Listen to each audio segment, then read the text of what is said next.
Naimbag nga rabita aming kakabsat, agmay may sa tayo nga mangitatanok iti napatag nga naga ni Jesus, dito nga rabii, babaan iti panagkararag, panagdangag iti sasauna, ken iti panagkanta.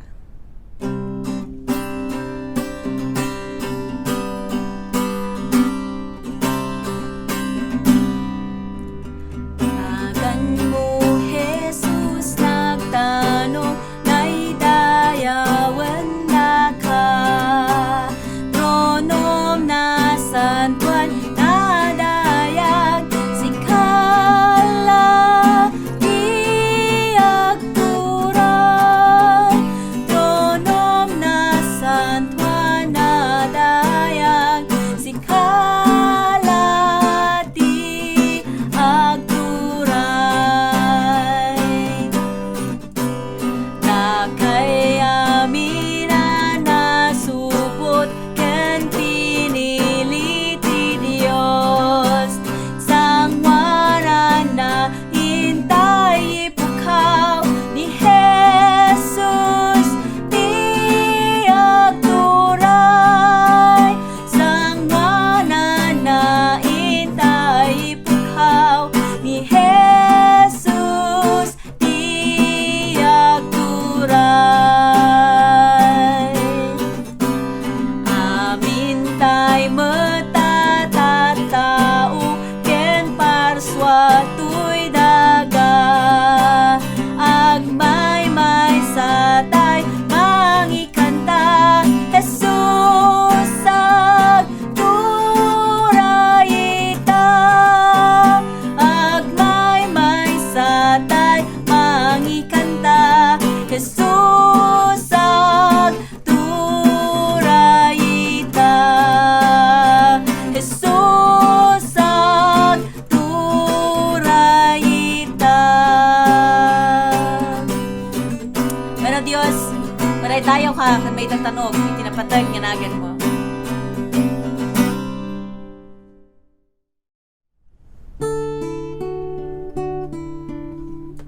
We worship your precious and holy name, O Lord.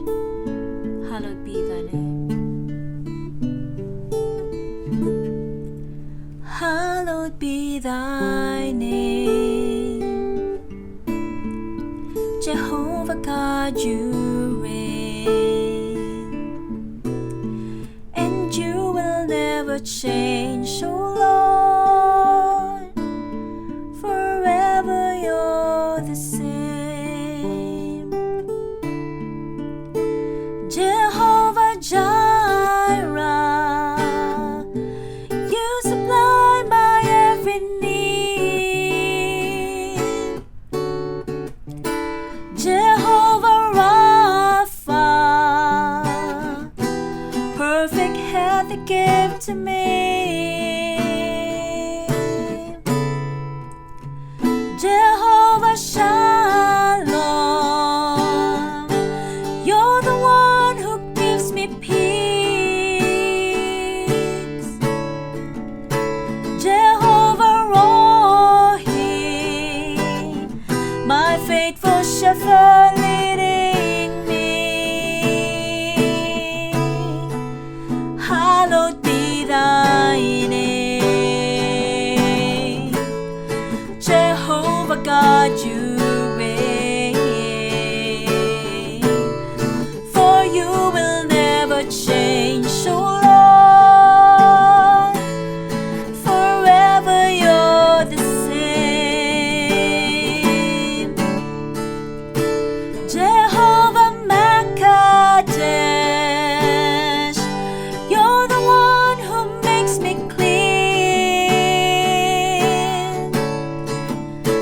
Jehovah Shidkenu, imparting righteousness to me.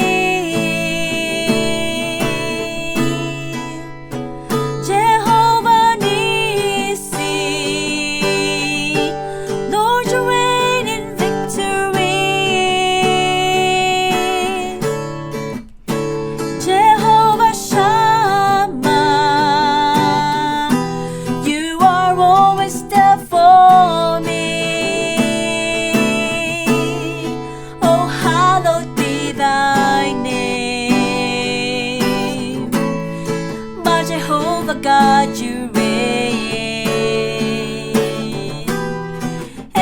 will never change, oh Lord. Forever you're the same. Hallowed be thy name. My Jehovah God, you reign. For you will never change, my Lord. Forever you're the same. And you will never change, my Lord. Forever you're the same. Praise you, for you will never change, oh God. Hallelujah. Ama nga nalangitan, madaydayaw ka. Kukuha amin nga gloria, ngay tantanok ka. May kami manan apo nga magkitungtungkin ka. Kat iyo man mi ama nga nalangitan, dagiti maramdama nga may umanking ka, gapo apo ta naikarim kada kami, iti idi kinita. Nyaman dawatan mi tinagan mo, wadang kami ti pamati katanamidem. Yawat ko king kaapo, amin dagiti sasaong nga mabinsa-binsa, dagiti income ikamang king kaapo, ken pagyamanan king ka, nga nararamidam may tantanong ka, may daydayaw ka. Bendisyon ng Lord apo, ti amin nga may buray, dagiti amin nga umawat, dumngeg, dagiti met punto nga income ikararag apo, ket agyaman kami takas inaramid mo, dahito itiragsak mi apo nga ramidan. Bendisyon ng Lord amin dagitoy, ket may dayaw ka ti amin nga maibanag, ket dagiti amin nga participants, idawat ko apo ti blessing mo, ti espiritu, kan iti bagbagi. Kas binindisyonan da kami iti kararwami, apo gubwayan kami apo ti bendisyon, ken instrumento kami, kas inawat mi. May dadayaw ka, dagitoy apo ti dinawat ko kinka, tinakan mo Jesus. Amen. Good evening to everyone. Naimbag nga rabi tayo amin. Tonight, ada iti maysa nga passage dito 2 Samuel chapter 22 verses 1 to 3 wherein makita tayo ditoy iti inbalikas ni David no kasano iti panangkita na kani Apo Dios iti amin nga karit nga inmay iti biag na. So the God of all the challenges in life. Daytoy iti paulo na iti daytoy pagsaritaan tayo tatanga rabii. And in this passage, there are 9 things that are mentioned by David, but probably we'll be taking 4 of them tonight. Kaya't kung nga basaan, iti daytoy nga paset kas kinunana iti starting from verse 1 to 3. And David spake unto the Lord the words of this song, and the day that the Lord delivered him out of the hand of all his enemies, and out of the hand of Saul. And he said, The Lord is my rock, and my fortress, and my deliverer. The God of my rock, in him I will trust. He is my shield, and the horn of my salvation.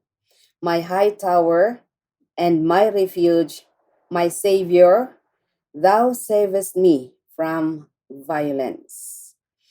Kat iti daytoy nga paset, there are things that we can see nga ni David, he recognized God kas maysa nga iso iti nang salaknib kan kuana manipod iti nadalanan na iti biag. So David is expressing to God in this song that he was delivered from his enemies as well as from King Saul.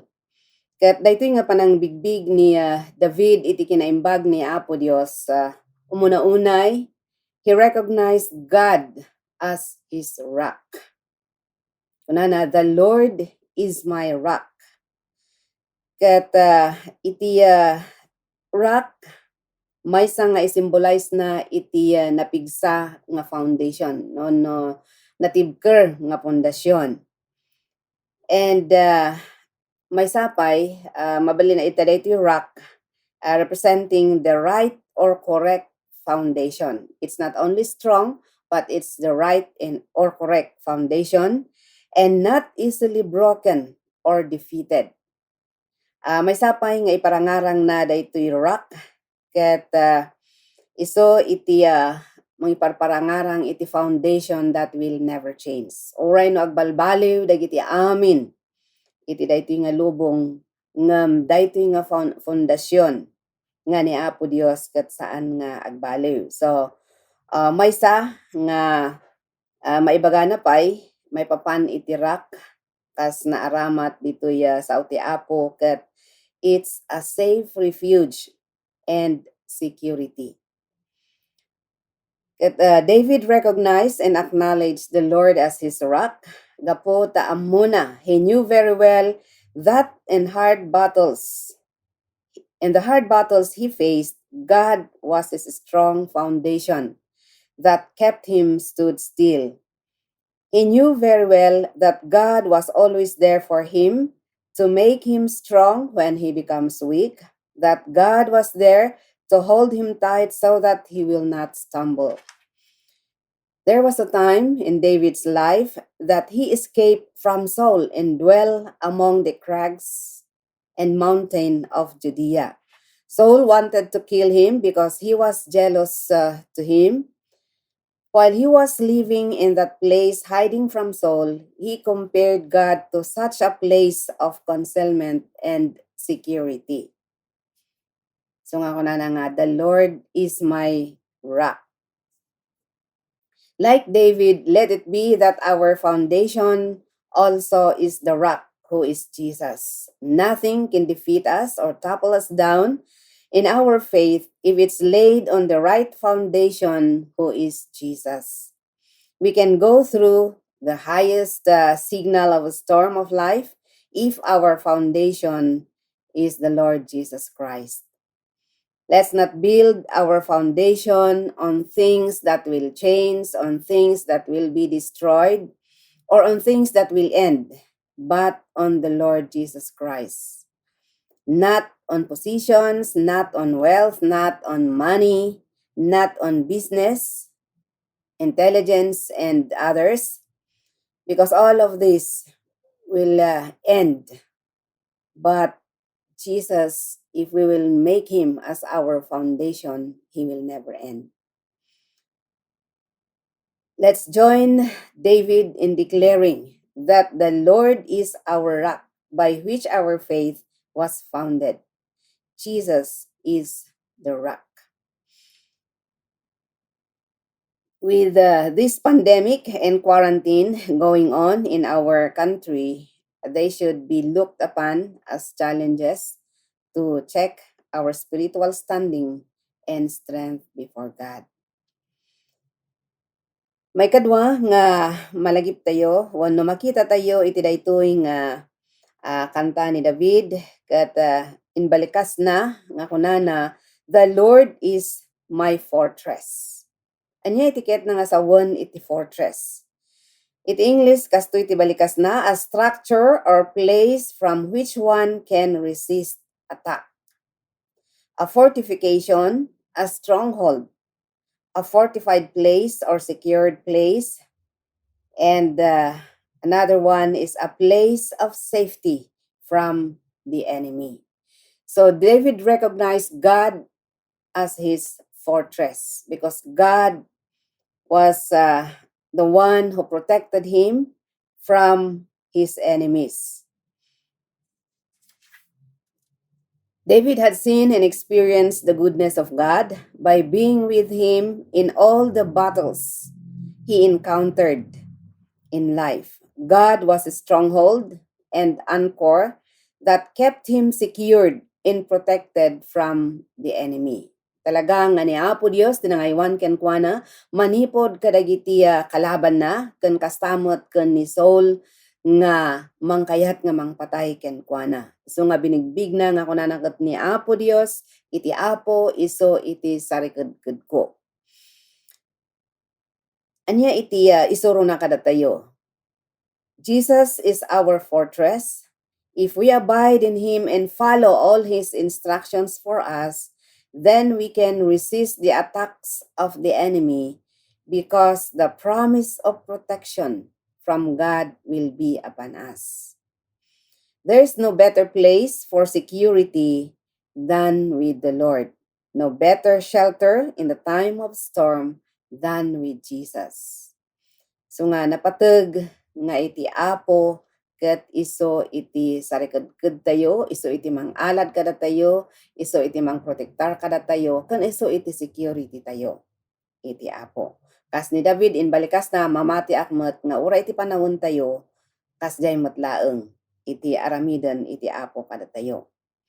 And then may katalong makita tayo ditoy ket ngayon balikas ni David kunana, the Lord is my deliverer. Ti Apo iso iti nangisalakan kanya kuno nangispal kanya. So nga kada tayo, the Lord is our deliverer. David had been into many battles and the Lord delivered him from the hands of his enemies and from the hand of Paul. Kat numalagip tayo, his first encounter ni David kadagiti kalaban kat babaen iti panakilaban na ken ni Goliath. He killed Goliath, which brought the Israelites deliverance from the Philistines. So David's life was spared from King Saul, who tried to kill him because he was jealous to him, and because the people exalted David for killing many than King Saul. Now, this made King Saul angry and jealous to David, and so he tried to kill David, but God delivered him from King Saul, from this evil king. Now, niya iti isuro na iti biyag tayo. The application nga di ko na ni David nga God is my deliverer. In our time, He is also our deliverer. The Lord is our deliverer. Iti biyag, adu dagiti na dumadumang karit nga sangsangwan tayo. In life, we have many battles to face. Kat mabalin nga daytoy nga karit is concerning finances. Karkaro iti daytoy nga pandemic, kas anong nga ta ti trabaho, pagtrabahoan nga ta, kas anong nga ta nga magkakwarta. Tapno adda iti maigatang iti taraon wano maaramat iti panagbiag. Concerning health, mabalin nga adda dagiti makarkarit ga po iti sakit nga nabayag. Ngam sapay kumata saan nga COVID, yad adayon iti Apo, iti COVID kada tayo. Mabalin nga it's concerning relationships. Nga adda iti unresolved issues among friends, among relatives, among brothers, among sisters, and even among family members. Or mabalin nga iti may nga karit nga sangsangwan tayo kat maipapan kadagiti no estudyante iti panagiskwela da kas ano nga ta iti panagiskwela da kas ano nga ta iti panaglepas da dagiti graduate kumaawanen kas ano nga tan nga makapag-graduate da pay ta na disturbo met. Sayang jay panagmarchada ko ma. Iti business, ada dagiti nalabit na lugi, ta saan dapi mga nakapag ilako, so they have no gain for these 2 months. Kat mabalin nga panunutan da, nga daytoy kat karit kadakwada, kasano nga ta, nga maadaan da, iti galansya tapno mabayadan damot dagiti abang, no agab-abang daman. And mabalin nga iti maysa nga karit kada tayo. Iti dati nga panawan kat iti spiritual life tayo. Spiritual challenge. Kasano iti panagbiag tayo iti imatang ni Apo Dios. Are we faithful to Him? Agyaman tayo iti Apo, gapot kadagiti challenges that came to our lives. He had been always there. nga nangisalakan kada tayo, nangitag-ay kada tayo, nangi-lift up kada tayo, nang-encourage kada tayo. Isong iti day nga karit ket nabalinan tayo nga napagbaligyan gaputan ni Apo Dios ket isu iti tinmulong kada tayo. Ti maika limawan iti maudi iti nga gundaway nga kitaan tayo ket di balikas na ni David nga kunana nga my God na recognize na iti Apo that the Lord is his God ket daytoy kayat na nga iparangarang kada tayo no apay nga kunana nga my God in whom I will trust. Ket ni Apo Dios bigbigbigan na nga manakabalin. David recognized God as his powerful God, as his merciful God, as his loving God, faithful God, comforting God. Ket iti daytoy nga kababalin iti Apo talagang ni David ket na-recognize na. Ket uray iti panawon tayo mabalin tayo met nga kunaan nga iti Apo isu iti Dios tayo gapo ta man nakabalin amin. Gapo ta manangaasi kada tayo. Man nagayat kada tayo, napasnek kada tayo, ken isu iti mangliwliwa kada tayo. Iti tiyempo nga umay dagiti banag nga makaited iti liday kada tayo. Ket agyaman tayo kadagitoy nga balikas ni David iti panangkita na iti Apo ket mamatiak nga uray da tayo bigbigbigan tayo nga ti Dios ket isu iti bato nga pundasyon tayo. Ti Apo isu iti sarikadkad tayo. Ti Apo isu iti mangispalon no mangisalakan kada tayo. Ti Apo ket isu iti Dios tayo nga man nakabalin, managayat, ken amin nga kababalin na nga nasasayaat. So nga maraydayaw ni Apo Dios iti daytoy nga rabii ket sapay kumata kas sangsangwan tayo daytoy panawon iti pandemic ket dagitoy iti panpanunuton tayo nga ni Apo Dios ti pasdekan tayo iti pamati tayo nga saan nga kadagiti adda ditoy lubong nga mapukaw wenno madadael. Ket daytoy garod iti palagip kanya tayo amin tata nga rabii kas aramiden tayo iti paset tayo nga anak iti Apo. Wenno kas anak iti Dios. Tumaraydayaw iti Apo na imbag nga rabii tayo amin manen kakabsat. Kararag tayo. Wama nga nasantuan iti daytoy Apo nga gundaway. Agyaman kami iti saom nga naipalagip kada kami. Nga Apo iti naldaw-aldaw nga panagbiag mi, laglagipon mi nga sika iti Dios nga manakabalin amin, ken sika iti fondasyon mi, iti panamati mi, sika iti sarikadkad mi, ken sika Apo Dios iti kanayon nga mangmangted iti bileg kada kami. Kasamot Apo Dios nga maraydayaw ka iti daytoy nga rabii gapo ta inpakitam iti ayat mo kada kami iti daytoy napalabas nga lawas ket italek mi nga dagiti nga sasaom nga naisuro kada kami naipalagip kada kami laglagipon mi ida gapo ta dagitoy dagiti aramaten mi no dumteng dagiti karit iti panagbiag mi. Taammo mi nga kadagitoy nga panawon ket adu dagiti karit nga sangsangwon mi ngem agyaman kami taadda ka nga nangikari nga mangtulong kada kami kadagitoy nga karit iti panagbiag. Maraydayaw ka Apo ket dagitoy dagiti dinawat mi gapo ken babaen iti nagan ni Jesus. Amen.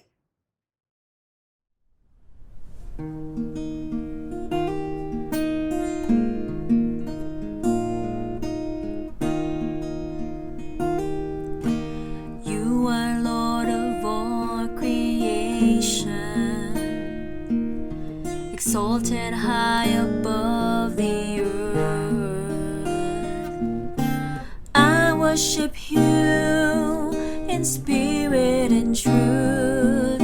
I give my all to you. Lord, you are my hope.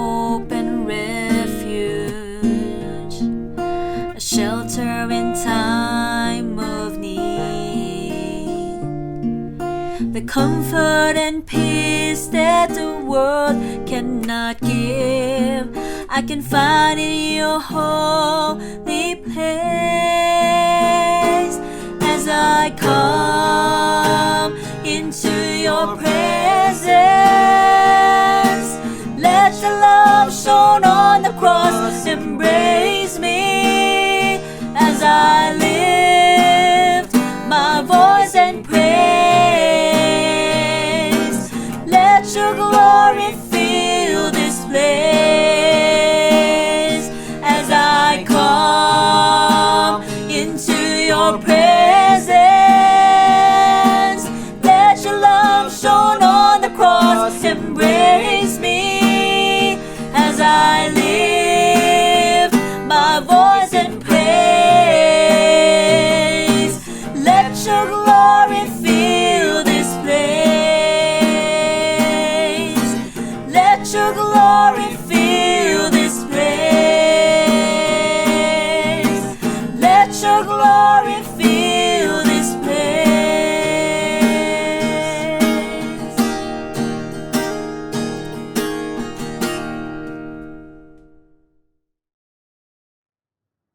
Ama nga nalangitan madaydayaw ka.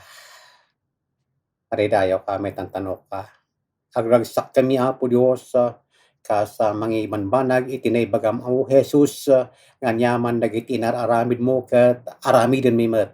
Ket salamat Apo ti panangisursurum, panang papaimbag mo kada iti masakit, iti panangiwaragawag mo Apo, iti napintas nga damag, iti panagbabawi ti basol, ken panagbiag Apo ti pagariam ket maararamidan.